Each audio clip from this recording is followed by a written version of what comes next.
Hello student, science class में आपका स्वागत है।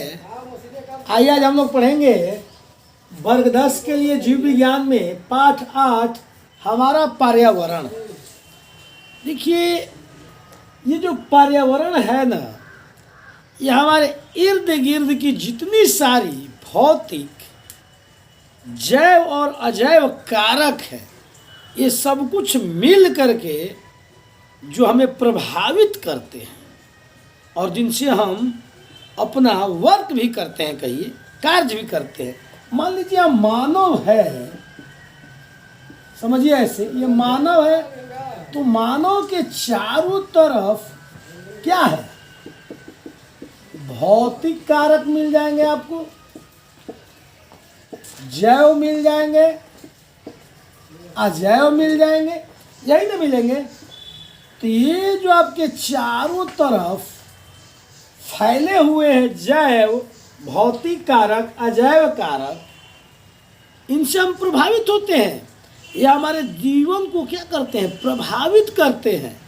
यानी पर्यावरण वह है जिसके अंतर्गत मौजूद भौतिक, जैव और अजैव कारक हमें प्रभावित करते हैं। उसे क्या कहते हैं, पर्यावरण कहते हैं।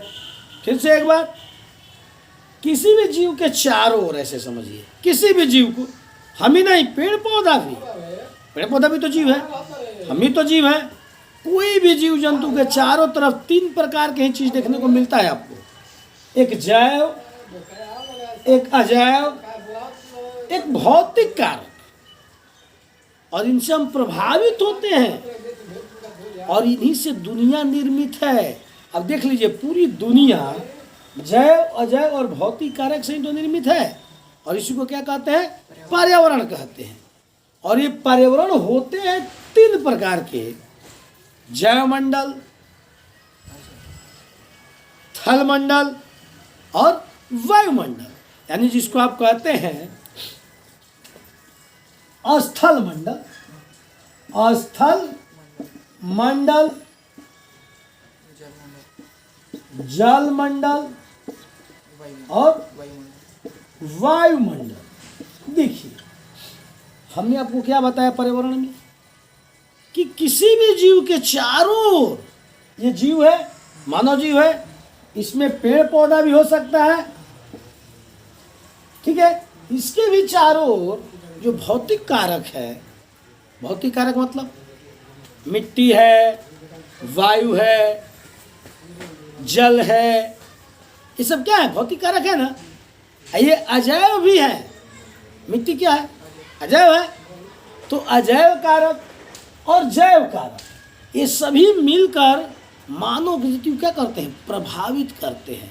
और इससे हम हमेशा क्या रहते हैं, प्रभावित रहते हैं, और इसी में यह दुनिया निवास करती है, ठीक है।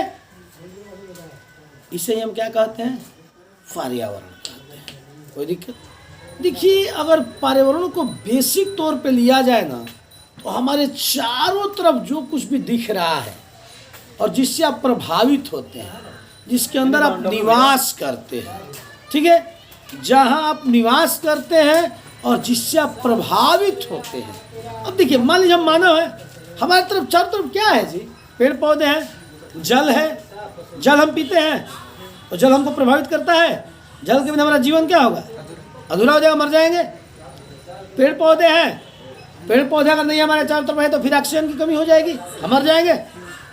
या फिर और ले लीजिए, आसमान है, धरती है। अच्छा, मान लीजिए धरती पे हमें, अगर धरती नीचे से खिसक जाए तो क्या होगा, अंदर चल जाएगा, हम मर जाएंगे। तो हम प्रभावित तो है ना जी। तो हम इसको परिभाषा के तौर पर कह सकते हैं, जानते हैं क्या, कि हमारे जो चारों तरफ, यानी किसी भी जीव जंतु या मानव के चारों तरफ जो भौतिक कारक है, जो जैव कारक है, जो अजैव कारक है, जिसके अंतर्गत हम निवास करते हैं और इससे हम प्रभावित भी होते हैं। देख लीजिए, अगर ये मानव है तो ये जल से प्रभावित है कि नहीं, बताइए। ये वायु से प्रभावित है कि नहीं, बताइए, बोलिए।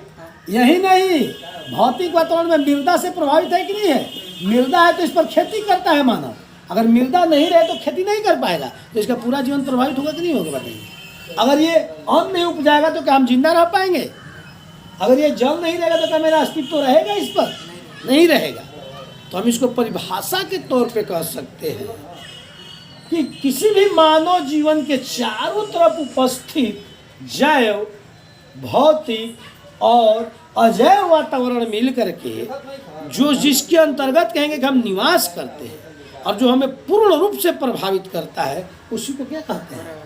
पर्यावरण कहते हैं, इन्वायरमेंट कहते हैं। अब इसमें आप देख सकते हैं, हम पेड़ पौधा से भी प्रभावित हैं। क्या हम जो जंतु पालते हैं उससे प्रभावित नहीं है?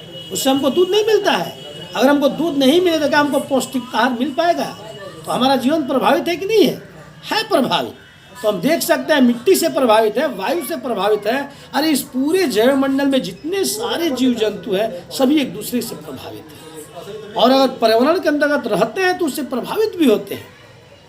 अगर परिभाषा के तौर पर आपसे कोई पूछे कि पर्यावरण किसे कहते हैं, तो आप कह सकते हैं कि कोई भी जीव जंतु जिस वातावरण में रहता है, यानी जिसको भौतिक कारक, जैव कारक, अजैव कारक के अंतर्गत निवास करता है और उससे प्रभावित भी होता है, उसे क्या कहते हैं? पर्यावरण। आप अपने इर्द गिर्द देख लीजिए, आपके चारों तरफ आपको प्रभावित करने वाली सारी वस्तुएं हैं। कुछ जिंदा है तो कुछ क्या है? मृत है। कोई दिक्कत? अब इस पर्यावरण को हम 3 स्तर में बांटते हैं: स्थल मंडल, जल मंडल और वायुमंडल। स्थल मंडल पर हम लोग क्या करते हैं? निवास करते हैं। जल मंडल में जलीय जीव रहता है, और वायुमंडल में क्या होता है? पंछी लोग विचरण करता है, यानी वायुमंडलीय जीव उसमें रहता है। बोलिए। अब देखिए, ये स्थल मंडल जो है इस पृथ्वी पर कितना परसेंट है? 29%। स्थल कितना है? 29% है। और जल कितना है? 71% है। और वायुमंडल तो आप देखते ही हैं, पूरे आपके इर्द गिर्द वायु का जो स्तंभ है उसी को ना वायुमंडल कहते हैं। देखिए, वायु जो सभी के ऊपर चारों तरफ से दबाव बनाता है उसी को वायुमंडलीय दाब कहते हैं। और प्रत्येक मनुष्य के सर पे 1456 केजी का भार हमेशा बरकरार रहता है। हमारे भी सर पर 1456 केजी का भार है इस वायुमंडल का। ठीक है, जहाँ तक सर से ऊपर तक वायुमंडल है वहाँ तक 1456 केजी का भार है। अगर ये वायुमंडलीय दाब हटेगा ना तो हम गेंद जैसा उछलने लगेंगे। कोई दिक्कत? आपको समझ में आया ये पर्यावरण किसे कहते हैं और इस पर्यावरण में हम किस तरह से प्रभावित हैं? सब देखिए, हम एक तरह से ऐसा जीव है ना जिसको सब लोग प्रभावित करता है, क्योंकि हम परपोषी जीव है ना। क्योंकि हमारे अंदर तो क्लोरोफिल है नहीं, और क्लोरोफिल हमारे अंदर रहता तो हम भी स्वयं भोजन बना लेते। पेड़ पौधा देखिए स्वयं भोजन बनाता है ना, फिर भी वो प्रभावित है। प्रभावित तो हर तरह से, क्योंकि केवल भोजन बनाना ही सब कुछ तो है नहीं। अब आइए हम आगे बढ़ते हैं और पढ़ते हैं पारिस्थितिकी तंत्र। आइए अब हम पारिस्थितिकी तंत्र के बारे में समझते हैं। देखिए, इस जीव मंडल में जितने सारे जीव रहते हैं ना, एक दूसरे से जुड़े रहते हैं। कोई ऐसा जीव नहीं ना है, चाहे मानव को ही ले लीजिए या कोई भी जीव जंतु को ले लीजिए, सभी जीव जंतु एक दूसरे से क्या रहते हैं? जुड़े रहते हैं। अब ये कोई कहे ऐसा जीव कि हम एक दूसरे से जुड़े नहीं हैं तो ये गलत बात है। ठीक है, इस पारिस्थितिकी तंत्र में एक बात जान जाइए, 2 ही प्रकार के तंत्र पाए जाते हैं, एक जैव और एक अजैव। 2 प्रकार के तंत्र मतलब घटक। घटक मतलब जीव, पदार्थ। देखिए, सजीव भी पदार्थ है और निर्जीव भी क्या है? पदार्थ है। पदार्थ तो सभी है, लेकिन इस पारिस्थितिकी तंत्र में 2 प्रकार के पदार्थ मिलते हैं, एक जैव और एक अजैव। और ये दोनों मिल करके, देखिए, दोनों मिल करके जिस तंत्र का निर्माण करते हैं ना, उसी को क्या कहते हैं? पारिस्थितिकी तंत्र। यानी उस परिस्थिति का निर्माण करते हैं जिसके अंतर्गत जीव जंतु बढ़िया से जी सके, ऊर्जा का आदान प्रदान कर सके, एक दूसरे का पूरक बन सके। इसी को क्या बोलते हैं? पारिस्थितिकी तंत्र। देखिए, हमने आपको बताया कि इस पारिस्थितिकी तंत्र में 2 ही प्रकार के जीव होते हैं, जैव और अजैव। अब जैव में क्या हो जाएगा? आप ही बता दीजिए।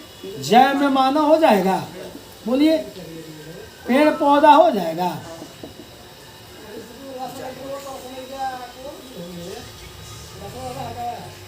जानवर हो जाएगा।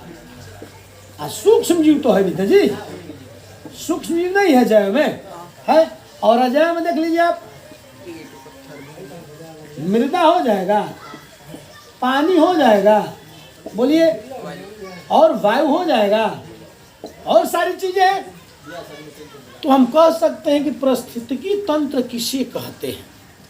तो वैसा तंत्र जिसमें जैव और अजैव घटक मिलता है, या कह सकते हैं कि जिस तंत्र का निर्माण जैव और अजैव घटक मिलकर करते हैं, उस तंत्र को कहते हैं पारिस्थितिकी तंत्र। अब विशेष लिखना है तो हम लिख सकते हैं कि इसमें सभी जीव एक साथ रहते हैं और ऊर्जा का भी आदान प्रदान करते हैं। अब इस पारिस्थितिकी तंत्र में देखिए, दो ही प्रकार के जीव है, जैव और अजैव। अब जैव है तो मानव भी हो सकता है, पेड़ पौधा भी हो सकता है, जानवर भी हो सकता है, सूक्ष्म जीव हो सकता है, और ये चारों इस पर्यावरण से प्रभावित है, नहीं है? क्या मृदा मानव को प्रभावित नहीं करता है? क्या पानी मानव को प्रभावित नहीं करता है? या पेड़ पौधा को प्रभावित नहीं करता है? क्या वायु पेड़ पौधा को प्रभावित नहीं करता? सबको करता है। यानी इस पर्यावरण के अंतर्गत रहने वाले सभी जीव एक दूसरे को क्या करते हैं? प्रभावित करते हैं। कोई दिक्कत? अब समझ में आया कि पारिस्थितिकी तंत्र किसे कहते हैं? वैसा तंत्र, यानी जिस तंत्र का निर्माण कहेंगे कि जैव और अजैव घटक से मिलकर हुआ है, उस पर उसे क्या कहेंगे? पारिस्थितिकी तंत्र। अब जैसे देख लीजिए, पेड़ पौधा, मानव, जानवर, सूक्ष्म, मृदा, पानी, वायु। कोई दिक्कत? तो आज के क्लास में इतना ही, मिलता है नेक्स्ट क्लास में। धन्यवाद।